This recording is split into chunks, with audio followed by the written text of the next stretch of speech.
আমি কোরআনের সামনে আমার কতটুকু সততা এবং আদর্শ থাকলে আমি কোরআনটা সামনে রেখে আল্লাহকে হাজির নাজির করে সবগুলো কথা বললাম। আমি এখনো বলছি এই কথাগুলোর মধ্যে আমার জানার মতো একটি মিথ্যা কথা নাই। তো আমি দেখেন আমি খুব মানবতার জীবনযাপন করি। সবাই মুনাজাত ধরেন। আহারে রাসেল ভাইপার, আহারে গোলামের ঘরের গোলাম, তুই যে কত নাটক জানোস রে। তোর মতো অভিনেতা বাংলাদেশে আর দুই একটা বাইরে। কোনা কি হালাল ছবি বানাইছে বাংলাদেশের ভিতরে, হালাল নায়ক।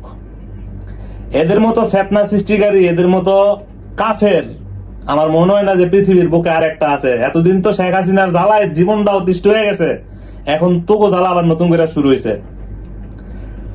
তুই কত বড় অভিনেতা হইছস, তুই কোরআন শরীফটা সামনে লইয়া দইরা এই যে মিছা কথা কইতাছস, বাটফারের ঘরে বাটফার। তুই যে কি পরিমাণ বাটফার রে, এটা তোর চেহারা দেখলেই বোঝা যায়। গরিবের ঘরে গরিব, তুই এমন ভাবে অভিনয় করস, হইনির ঘরে হইনি, মনটা চায় তোর মুড়ে চাটনি ছুটে এলাই।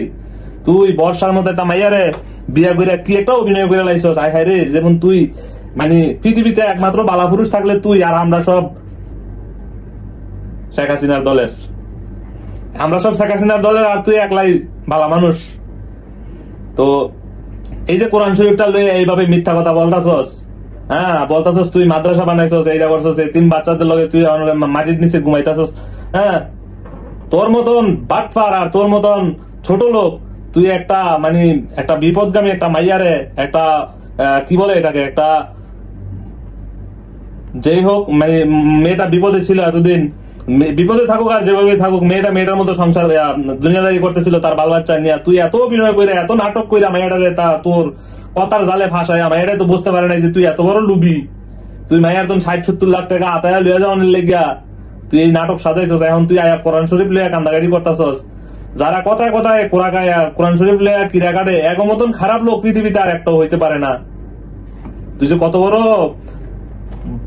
মানে কাফের, তোর এইটাই তোর প্রমাণ। তুই কোরআন শরীফ তোদের মতন ধর্ম ব্যবসায়ীরা অনলাইনে আইসা তোরা ধর্ম ব্যবসা তোরা টাকার জন্য কি না করতে পারস। তোরা কত বড় জঘন্য হইলে তোরা এই কাজগুলা করতে পারস। হ্যাঁ, একটা মাইয়ারে ছলে বলে কলা কৌশলে মাইয়ারে বিয়া কইরাই, মাইয়ার সয় সম্পত্তি টাকা পয়সা আছে দেখা এগুলা হাতায় নেওয়ার জন্য এত অভিনয়, এত নাটক তুই সাজাইছস। হ্যাঁ, তুই এরকম কইরা জড়ায় দইরা ছবি তুললা, হ্যাঁ রেক্সপেক্ট বর্ষা এদের তলে তলে তুমি তারে পিডায় শেষ করে ফেলাইতেছো, আর উঠবে তুমি সোশ্যাল মিডিয়াতে ছড়াও রেক্সপেক্ট। হ্যাঁ, গরিবের ঘরে গরিব। তুই জনকা প্রথম তুই জনকা ঠিক এই ফেসবুকের ভিতরে আয়া ভিডিও বানাতি আর কান্দাগাড়ি করতি, তখনই বুঝছি যে তুই কত বড় চিটিং বাজ। যারা চোখের পানি কথার আগে যাদের চোখে পানি এসে পড়ে, এগো মতন এই চিটিং বাজ আর দুনিয়াতে কেউ হইতে পারে না। বুঝতে পারছো? তো তুমি মামা এখন তো তোমার ভিতরে ফুটকি দিয়া গরম ডিম ডুববো একমাত্র। হ্যাঁ, বর্ষায় তোমার জীবন একবারে জ্বালা করে দিব, জিঙ্গালালা। এতদিন তো শরীরে যাই করছো না করছো, এখন তো তোমার সময় পুরে আইছে। শেখ হাসিনাও গেছে গা, তোমারও বাস। এতদিন তো শেখ হাসিনার চামচামি করতা, কিছু কিছু ভিডিও তোমার তেল মারিনা ভিডিও আমরা বহুত দেখছি। তো তোমার শেখ হাসিনারও দিন শেষ, তোমার বাংলাদেশ। হ্যাঁ, এখন বুঝবা মামা কত দামে কত চাল। ঠিক আছে, টাকার লেগে একটা অসহায় মাইয়ারে তুমি যেভাবে ফাঁসাইছো তুমি। তো তোমার এই যারা এখন আমি যারা এই যে কমেন্ট বক্সে আইসা অনেকেই বুঝা এর এই যে ছোট লোকের, ঠিক আছে, এই ধর্ম ব্যবসায়ীর অনেক সাপোর্টার আছে যারা আইসা আমাকে বাজে কমেন্ট করবেন, তাদের উদ্দেশ্যে বলতাছি, এরা হচ্ছে ইমোশন লয়ে খেলে। ঠিক আছে, এই যে এরা হচ্ছে বিকাশ করিমের মতো লোক। ঠিক আছে, এরা কি করবো, গরিবের সিম্পিতি এরা করবো, তুলে ধরবো। তারপরে এরা বিভিন্ন জায়গা গিয়া মানে এরা হইতেছে গিয়া প্রকৃত মানুষের সিম্পিতিটা আদায় করে মানুষের কাছ থেকে টাকা পয়সা হাতায় নেওয়ার উদ্দেশ্য করে বসে থাকে। এদের মতো চিহ্নিত ছোট লোকদের ফেসবুকের মধ্যে হইলো যেখানে দেখবেন সেখানে ব্লক মারবেন, রিপোর্ট মারবেন। ঠিক আছে, তাইলে এরা কি সামনের দিকে আসতে পারবে না। আরেকজন তো আছে হিরু আলম মামা, তুমিও পরে তোমার কিছু কিছু কথা বহুত এগুলা মাথায় রাইখা দিছি।